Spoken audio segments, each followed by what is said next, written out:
سالما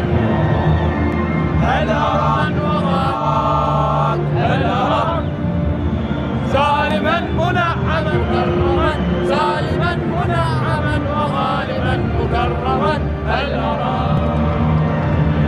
الترك تركمانستان، وليس المقصود بهم تركيا هم تركيا المعروفة الآن، لا، المقصود بها وسط آسيا الدول المجاورة.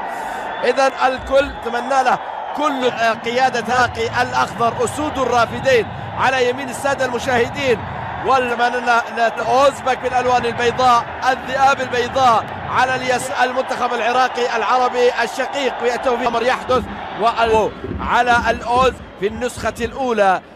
المنتخب العراقي بعد مشوار كان أيضا عن الأوزبك والنسخة التي الجنوبية الجمهور العراقي. هذه محاولة وتسديدة أولى من اللي ذكرت، ينضم إلى العراق واليابان وأوزبكستان وكوريا الأولى.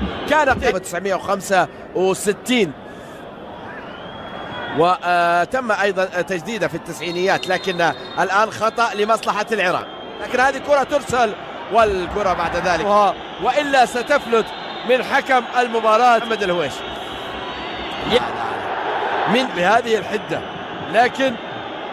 لكن الآن يبدو أنهم بدأوا يرمون في الميدان، وهذا أمر الكابتن محمد الحجارة في أرضية مسابقة منتخبين عربيين في من أصل 8. وعلى ما يبدو أن فعلا الحكم يطلب من اللاعبين العودة إلى غرف الملابس لهدف أول، وهدف أول للعراق، وللعراق يسجل هدف أول لأسود الرافدين طبعا العراقي.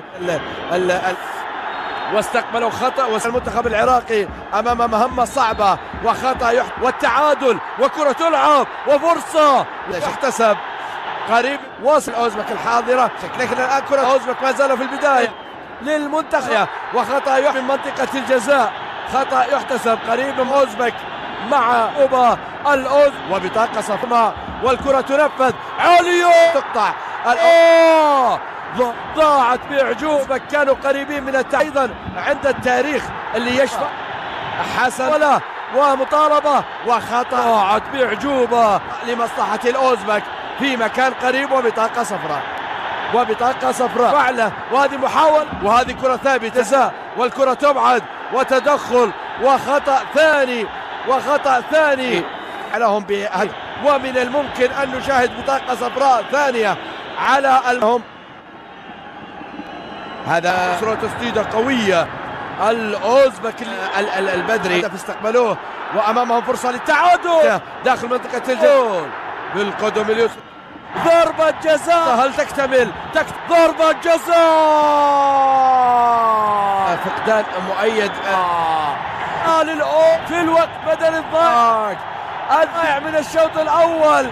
جاسور بيك يمتلكون أقوى خط هجوم، هدف التمل، سقوط سجل التعادل للأوزبك. الذئاب البيضاء يعودون من بعيد، جاسور بيك تعادل للأوزبك عن طريق نجم الفريق جاسور داخل منطقة الجزاء. التحضير يا رجل كان على المرمى العراقي في الشوط الثاني، على عكس الأفضلية في شوط اللقاء الثاني.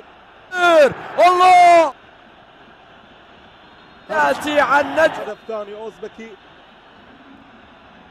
في مرمى حسن راد. حالة الارتداد الموجودة خطرين في عملية الهجمات المرتدة، خطرين في النقلات. ميرخاز دوسكي متقدم أكثر من اللزوم، حسن رائد متقدم أكثر من اللزوم، وبالتالي هدف شباب. هاي الكرة العرضية اللي كانت موجودة، حسين عمار بخطأ في مرمى. إذا 2-1 تسبب بالهدفين حسين عمار من ركلة. عمار راح يمر عمار جزاء، ومن هدف حسين عمار في خطأ بمرمى، هدف في مرمى. ترك الى عمار غالب من الجهه اليسرى. هذا عمار راح يتقدم. عمار عرضيه جول جول جول جول جول. هذا هو. هي البطاقه البديله. هي من البعيد. عراق. جول جول جول. عمار غالب. هي من عمار غالب. عوده عراقيين. عوده عراقي. طم عراق. إذا مرة من هنا عراقي. مرة من هنا أمام الطبول. هي من البعيد. أوزبكية. طم عراق. طم عراق. عراقية من عمار غالب. هدف اللقاء الثاني. يا ساتر يا ساتر. موجود هنا كرة لحسن عبد الكريم. يا ساتر من البداية وفضها يا عمار غالب من البداية وسجل. عودة عراقية. عودة لها يا عمار. يا عيني يا عيني يا عيني يا عيني يا عمار غالب. من القلب أحييك من هنا من بغداد. إلى برا الملعب. إلى وقع رمضان. عاد سجلها يا وقع رمضان. يا عيني يا رمضان. خطير عراقي. عمار جول. عمار جول. اصطدت بالدفاع. لا زال العراقي حاضر والتسديد. حييك وقع رمضان. عاد حلها برا الملعب. هنا استلام من الجهة اليسرى. محاولة العرضية قد تكون موجودة أو التوغل قد يكون قوقية. السلام عليكم ورحمة الله تعالى وبركاته. أهلا بكم متابعينا الكرام. يلتقي المنتخب العراقي مساء اليوم مع منتخب أوزبكستان في كأس آسيا تحت 20 سنة مباراة النهائي في المباراة التي ستقام في أوزبكستان على ملعب ميني ستاديوم مساء اليوم. وقبل أن نعرض لكم توقيت المباراة والقنوات الناقلة المفتوحة لهذا اللقاء وكافة التفاصيل، ادعمونا بلايك الفيديو واشتراك في القناة لتصلكم أحدث وأخبار مباريات المنتخب العراقي أولا بأول. ولا تنسوا تشاركونا توقعاتكم في التعليقات.